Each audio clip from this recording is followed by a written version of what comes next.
So now we will discuss about the types of the long bone and their blood supply. So in a human body, long bone are of three types: typical long bone, miniature long bone and modified long bone. Most of the bones in the body, they are typical long bones. Now there are some features of the typical long bone. A long bone, whether it is typical, miniature or modified, the length of it is more than breadth. And typical bones, they are vertically placed in the body, like the bones of the upper limb and lower limb, femur, radius, ulna, tibia, and their main function is weight bearing. Next, these bones have parts, and the parts are divided into a shaft and two ends. All these bones, within their shaft, there is a medullary cavity filled with the bone marrow.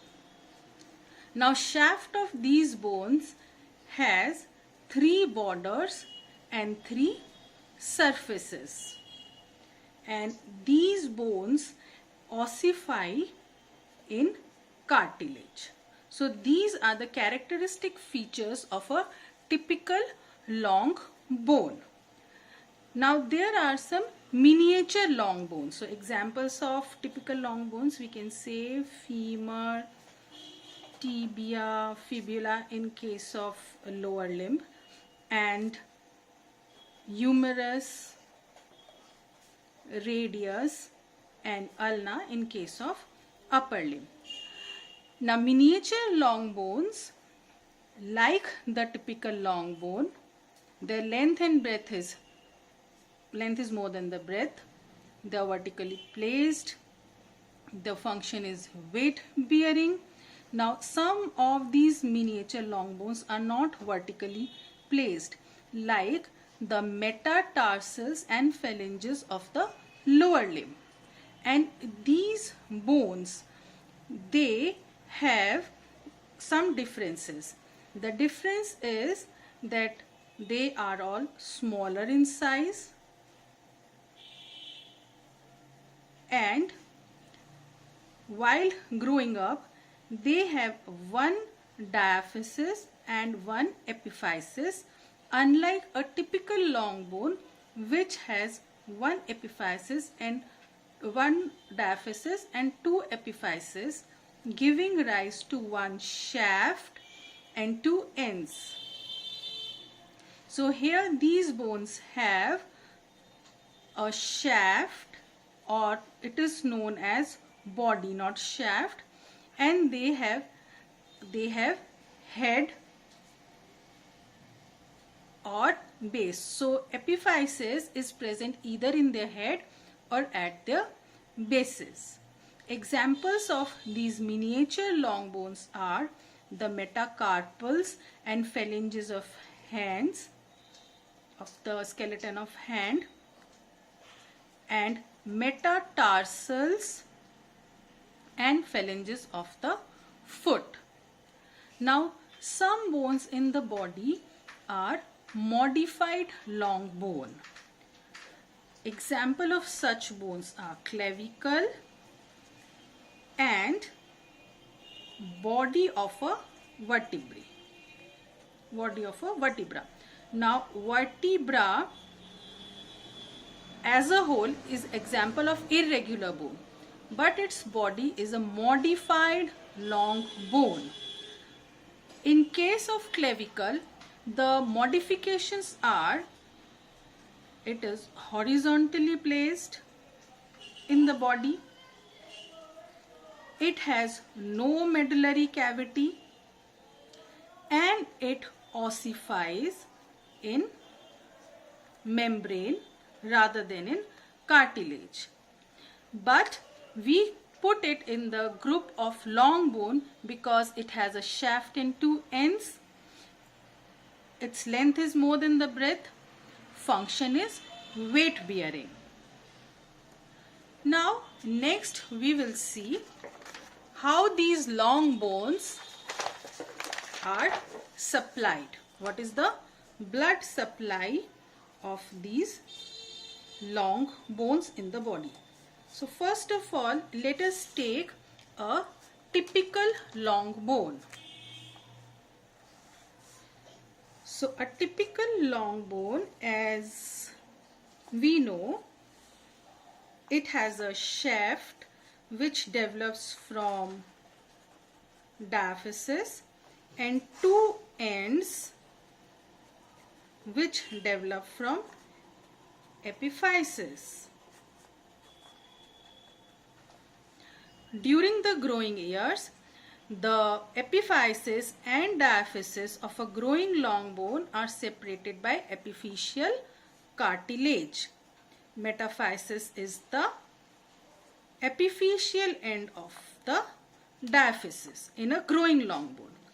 So, the blood vessels which supply a typical long bone are 4 in number. Epiphyseal vessels, epiphyseal artery, metaphyseal artery,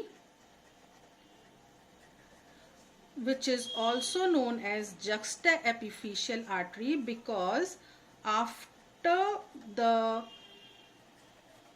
fusion of shaft and the ends in an adult bone, metaphysis will disappear. Third one is the periosteal artery, and the most important one is the nutrient artery. Now, nutrient artery enters the shaft of a long bone in a tortuous manner and it reaches the medullary cavity. Within the medullary cavity,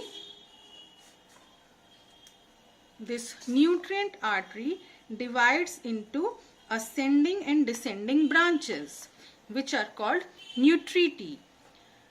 These branches further move towards the metaphysis and give rise to branches which have hairpin loop appearance.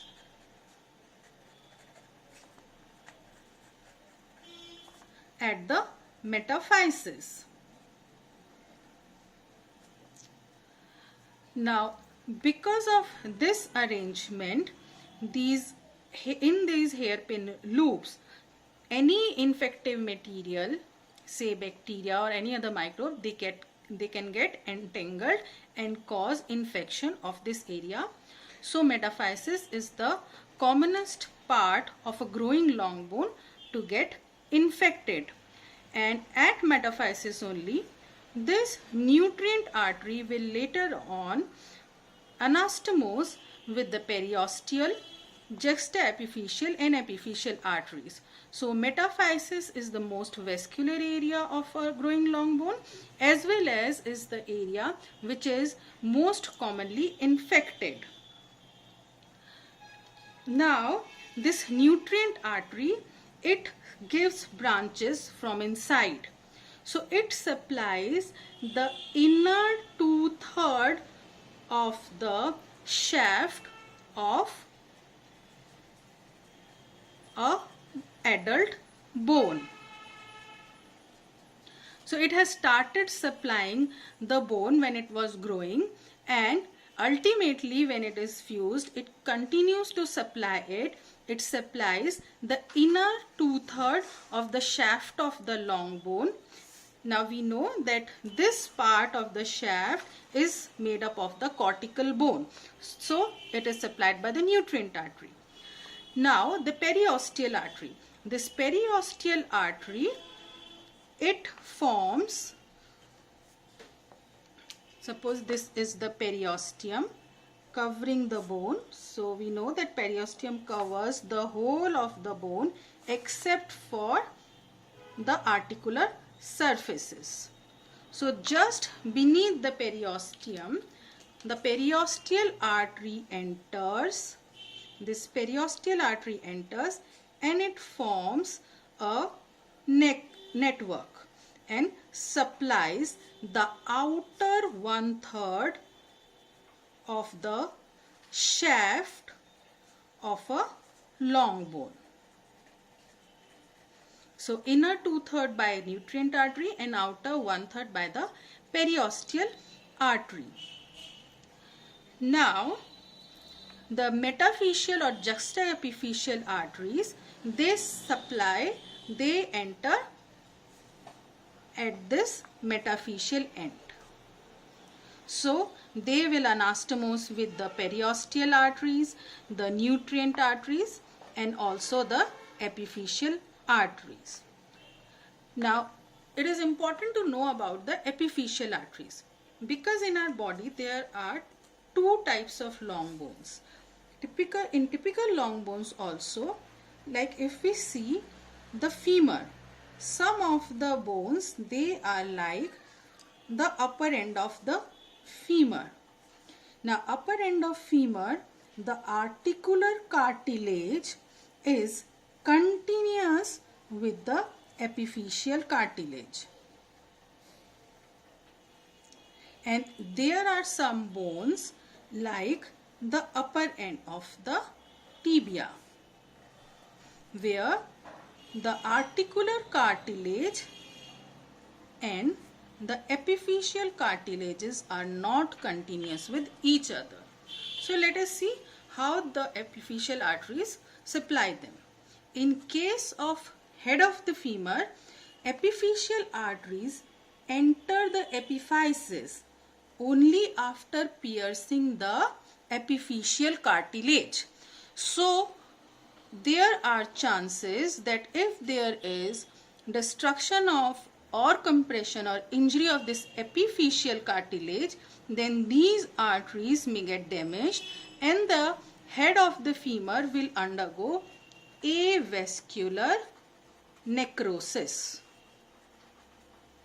But in case of bones like tibia, the epiphyseal arteries enter the epiphysis without piercing the epiphyseal cartilage. Articular cartilage and epiphyseal cartilage. So in case of tibia, since they are entering without piercing the epiphyseal cartilages, so there is no chance of development of avascular necrosis of tibia in case of damage to the epiphyseal cartilage of it. Now the miniature long bone, the blood supply of miniature long bone is slightly different. As we have seen during the classification, the miniature long bone, it has one end and a body. So the epiphysis of a miniature long bone, it can be present at its head or its base. In case of metacarpals and metatarsals, the epiphysis is present at the head. So head of metacarpal and metatarsals develop from epiphysis, whereas base along with the shaft develops from diaphysis. But in case of phalanges, the epiphyseal end is the lower end. So base develops from epiphysis and head and body develops from diaphysis. Now in such type of bones, again these four type of arteries, they supply them.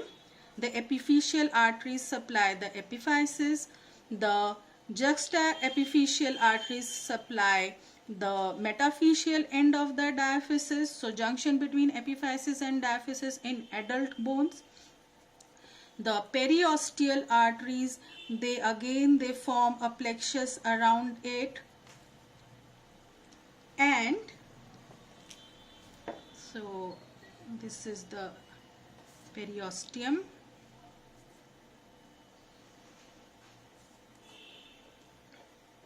sorry, there won't be any periosteum in this part because this is articular surface at the base.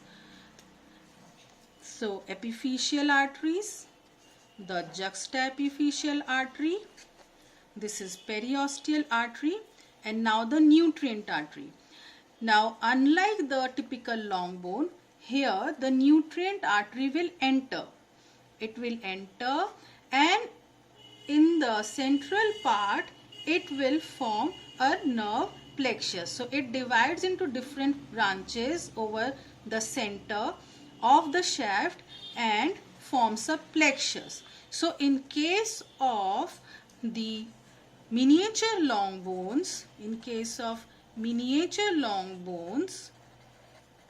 the commonest site to get infected, it is not the metaphysis, it is the center of the shaft of the bone. Thank you.